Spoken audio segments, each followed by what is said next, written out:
ಜಯವಾಗಲಿ, ಬಿಸಿ ಹೋರಾಟಕ್ಕೆ ಜಯವಾಗಲಿ, ಹೋರಾಟಕ್ಕೆ ಜಯವಾಗಲಿ. ಏತಕ್ಕಾಗಿ ಹೋರಾಟ,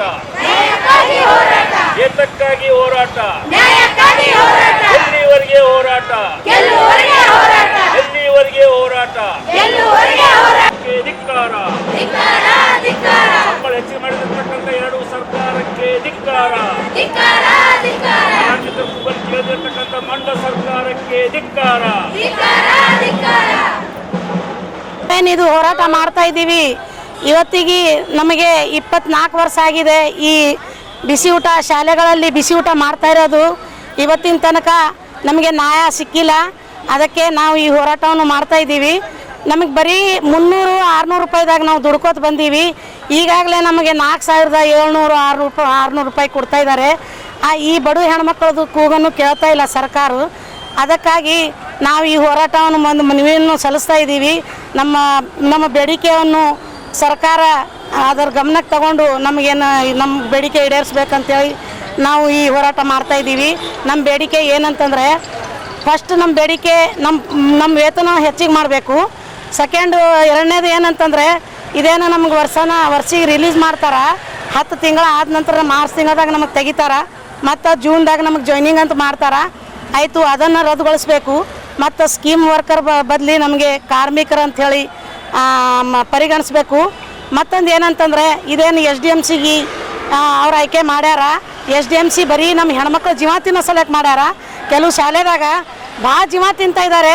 ಅವರು ಅರ್ಧ ನಮ್ಗೆ ಏನು ಕಾಯಿಪಲ್ಯ ಹಾಕೋರಿಗೆ ಕಾಯಿಪಲ್ಯ ದುಡ್ಡು ಅರ್ಧ ನಮಗೆ ಕೊಡ್ಬೇಕಂತ ಕೇಳ್ತಾ ಇದ್ದಾರೆ. ಅವ್ರೇನು ಮನ್ಯಾಗ ಏನು ಗಂಡದವ್ರು ಹಾಕಿ ಚಲಾಯಿಸಲ್ಲ ಅಂಥ ಹಕ್ಕು ಅವ್ರು ಬಂದು ನಮ್ಮಲ್ಲಿ ಚಲಾಯಿಸ್ತಾ ಇದ್ದಾರೆ. ಇದನ್ನು ರದ್ದುಗೊಳಿಸ್ಬೇಕು.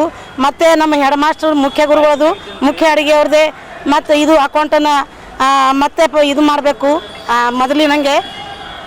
ಮತ್ತೊಂದು ಏನಂತಂದ್ರೆ, ಇದೇನು ಅನಾಹುತ ಆಗ್ತದ ಮತ್ತು ಇದು ಹಿಡುಗಂಟೆ ಏನದ ನಮ್ಗೆ ಈಗ 40,000 ರೂಪಾಯಿ ಕೊಡ್ತೀವಿ ಅಂತೇಳಿ ಏನು ಸರ್ಕಾರ ಆದೇಶ ಮಾಡ್ಯದ. ಇದು ರದ್ದುಗೊಳಿಸಿ ನಮಗೊಂದು 2 ಲಕ್ಷ ಕೊಡಬೇಕು. ಇವತ್ತಿನ ತನಕ ನಮಗೇನು ಈಗ ತಾಯಂದರು ಎಲ್ಲಿ ಮಕ್ಕಳ ಸಂಖ್ಯೆ ಕಡಿಮೆ ಆದಲ್ಲಿ ಅವ್ರಿಗೆ ತೆಗಿತಾ ಇದ್ದಾರೆ. ಅವ್ರಿಗೇನು ನ್ಯಾಯ ಸಿಕ್ಕಿಲ್ಲ. ಎಲ್ಲಿ ಯಾವ್ರೇ ಆಫೀಸ್ನಾಗ ಕಸ ಹುಡುಗೋದಿತ್ತು ಆ ಆಫೀಸ್ನಾಗ್ರೆ ಹಚ್ಚಬೇಕು. ಎಲ್ಲಿ ಮಕ್ಕಳ ಸಂಖ್ಯೆ ಹೆಚ್ಚಿಗಿದ್ದಲ್ಲಿ ಅಲ್ಲಿ ಹಚ್ಚಬೇಕು ನಮ್ಮ ತಾಯಂದ್ರಿಗೆ ಅಂಥೇಳಿ ನಾವು ಬೇಡ್ಕೊತಾ ಇದ್ದೀವಿ. ಆಯಿತು, ನನ್ನ ಹೆಸರು ಯಶೋಧ ರಾಠೋಡು. ನಾನು AIT ಸಂಘಟನೆ ಬಿಸಿ ಊಟದ ಜಿಲ್ಲಾ ಅಧ್ಯಕ್ಷರು. ಗುಲ್ಬರ್ಗ ತಾಲೂಕು ಮತ್ತು ಗುಲ್ಬರ್ಗ ಜಿಲ್ಲೆಯಲ್ಲಿಂದ ಇರೋ ಲಾಸ್ಟ್ ಹಳ್ಳಿಯಲ್ಲಿರೋರು ಒಂದು ಮುಖ್ಯ ಅಡುಗೆದವರು. ನಮ್ಮಲ್ಲಿರೋರಂತೂ ಭಾಳ ಕಮ್ಮಿ ಮಕ್ಕಳು. ಇಂಥ ಹಳ್ಳಿಗಡ್ದಾಗಂತೂ ಮಕ್ಕಳೇ ಇರೋಂಗಿಲ್ಲ.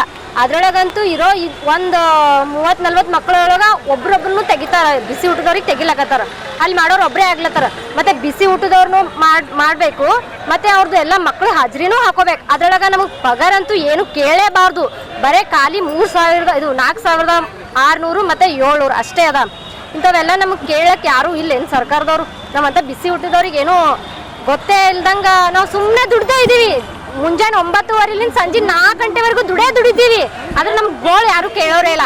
ಸರ್ಕಾರಕ್ಕಂತೂ ನಮ್ಮ ಬೇಡಿಕೆ ಅಂತೂ ಕನಿಷ್ಠವಾಗಿ ನಮಗೆ 18,000 ಪೇಮೆಂಟ್ ಆಗಬೇಕು ಗೌರ್ಮೆಂಟ್ ಇತ್ತು.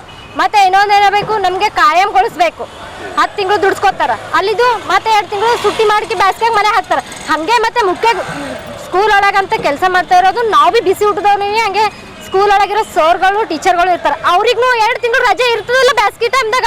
ಮತ್ತು ಅವ್ರಿಗೆ ಪೇಮೆಂಟ್ ಹಾಕ್ತೀರಿ, ನಮಗೆ ಕೊಡಂಗಿಲ್ಲ ಪೇಮೆಂಟ್. ಗೌರ್ಮೆಂಟ್ದವ್ರಿಗೆ ನಾವು ಕೆಲಸ ಮಾಡೋದು ಕಾಣಂಗಿಲ್ಲೇನು? ಅವ್ರ ಮಕ್ಕಳಿಗೆ ವಿದ್ಯಾಭ್ಯಾಸ ಕಲಿಸ್ಬೋದು. ನಾವು ಭೀ ಕೂಡ ಮಕ್ಕಳಿಗೆ ಊಟ ಬಡಿಸಿ ಅವ್ರ ಆರೋಗ್ಯ ಕೂಡ ಅವ್ರ ಬಗ್ಗೆದಾಗ ಕಾಳಜಿ ಕಕ್ಲತಿ. ಅವ್ರ ಮನೆ ತಾಯಿ ತಂದಿಗಳು ತಗೊಂಗಿಲ್ಲ, ನಾವು ನೋಡ್ಕೋತೀವಿ ನಮ್ಮ ಮಕ್ಕಳು ಅಂತ. ಅಲ್ಲಿ 1-2 ಮಕ್ಕಳು ಇರಲ್ಲ, 100-200-300 ಮಕ್ಕಳಿಗೆ ನಾವು ನೋಡ್ಕೊಂಡು ಹೋಗ್ತೀವಿ. ಅದ್ರೊಳಗೆ ಒಂದೇ ಒಂಚೂರು ಸ್ವಲ್ಪ ನಮ್ಮ ಮಿಸ್ಟೇಕ್ ಕಂಡ್ರು ಕೂಡ ನಮಗೆಲ್ಲ ಜಿಲ್ಲಾ ಅಧಿಕಾರಿ ಬಂದು ನಮಗೆ